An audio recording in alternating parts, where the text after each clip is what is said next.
మరి ప్రతిపక్షాలు ప్రతి అంశంలో కూడా ఈ అభివృద్ధి పని జరగాలన్నా కూడా కేసీఆర్ గారి కుటుంబానికి మామూలు అందకపోతే ఆ పనులు సాగు. కేవలం అసలు ఈరోజు ప్రాజెక్టులు రీడిజైనింగ్ కావచ్చు, ఈ పైప్ లైన్ల పనులు కావచ్చు, ఈ కృష్ణా జలాలను రంగారెడ్డి జిల్లాకు ఇక్కడ తీసుకురావడానికి గతంలోనే కాంగ్రెస్ హయాంలోనే పైప్ లైన్ల పనులు చేసిన, తిరిగి ఇప్పుడు పైప్ లైన్ల పనులు చేస్తున్నారు. ప్రాజెక్టులు చేవల్ల ప్రాణహిత కావచ్చు, ఇవన్నీ కూడా రీడిజైన్ల పేర్లు మార్చి డిజైన్లు మార్చి కేవలం లాభార్జన కోసమే చేస్తున్నారు అని ఆరోపిస్తున్నారు కదా. మళ్ళీ ఇవన్నీ అవాస్తవాలంటారా? 100% అవాస్తవం.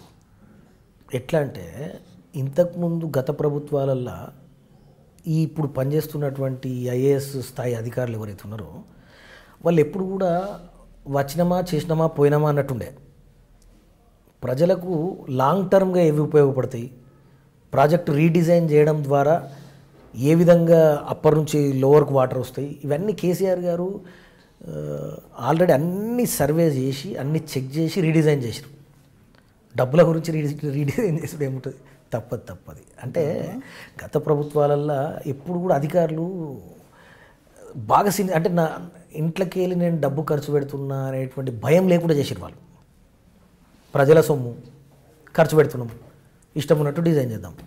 చంద్రశేఖరరావు గారు తెలంగాణకు సంబంధించిన ఈ బడ్జెట్ ప్రజలు కష్టపడితే ప్రజలు ట్యాక్స్ కడితే వచ్చినటువంటి సొమ్ము, ఈ సొమ్మును దుర్వినియోగం కావద్దని చెప్పి తను ఎక్కువ సమయం కూడా రివ్యూ మీటింగ్స్లలో కేటాయించి 100% రీడిజైన్ చేసి ఆ రీడిజైన్ అనేది తెలంగాణకు లాంగ్ టర్మ్గా పనికొచ్చే అంశం. అది ప్రతిపక్షాల వరకు మనం పక్కన పెట్టేస్తే నిన్నటి రోజు మీ సోదరు రమ్యారావు గారిని మేము ఇంటర్వ్యూ చేసిన సమయంలోనే ఆవిడే అన్నారు, కేటీఆర్ కవిత గారు అమెరికాలో ఉన్నప్పుడు వారి బ్యాంక్ బ్యాలెన్స్ ఎంత, వారు ఇక్కడ ఇండియాకు వచ్చిన తర్వాత ప్రస్తుతం వారు రాజకీయాలకు వచ్చిన తర్వాత వారికి ఉన్న బ్యాంకు బ్యాలెన్స్ ఎంత, వారి ఆస్తులు ఎన్ని లెక్కేస్తేనే తేలుతుంది వారు ఎంతటి అవినీతి పరులు అని నిన్నటి రోజు మీ సొంత సోదరి రమ్యారావు గారు అన్నారు. ప్రతిపక్షాల మాట మనం పక్కన పెడితే దానికి మీరేమంటారు? అంటే విమర్శకు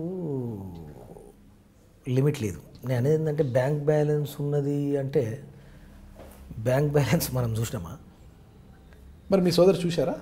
మరి నేను అదే అడుగుతున్నా కదా. ఇప్పుడు నేను అనేది ఏంటంటే డబ్బులు గత ప్రభుత్వాలల్లో ముఖ్యమంత్రి స్థాయిలో అధికారం పూర్తిగా చేతులుండి ఆ ముఖ్యమంత్రికి పిల్లలు ఉన్నటువంటి కొడుకు బిడ్డగా విపరీతమైన డబ్బులు సంపాదించారు. మరి మా సిస్టర్ ఇప్పుడు అదే పద్ధతి అదే విధానం నడుస్తుందని తను భావిస్తున్నట్టున్నారు. నాకైతే అంత రేంజ్లో అవినీతి జరుగుతున్నట్టు దాఖలాలు లేవు. పవర్ వైపు ఉన్నారా సిస్టర్ వైపు ఉన్నారా? మీరు ఏమంటారు? పవర్ వైపు ఉన్నారా సిస్టర్ వైపు ఉన్నారా? అంటే నేను బాధ్యతగా సిస్టర్ వైపు ఉంటా. పవర్ అనేది వస్తుంది పోతుంది, అది పెద్ద ఇష్యూ కాదు. అంటే పవర్ అంటే మీ బాబాయ్ గారు, సిస్టర్ అంటే మీ సోదరు రమ్యారావు.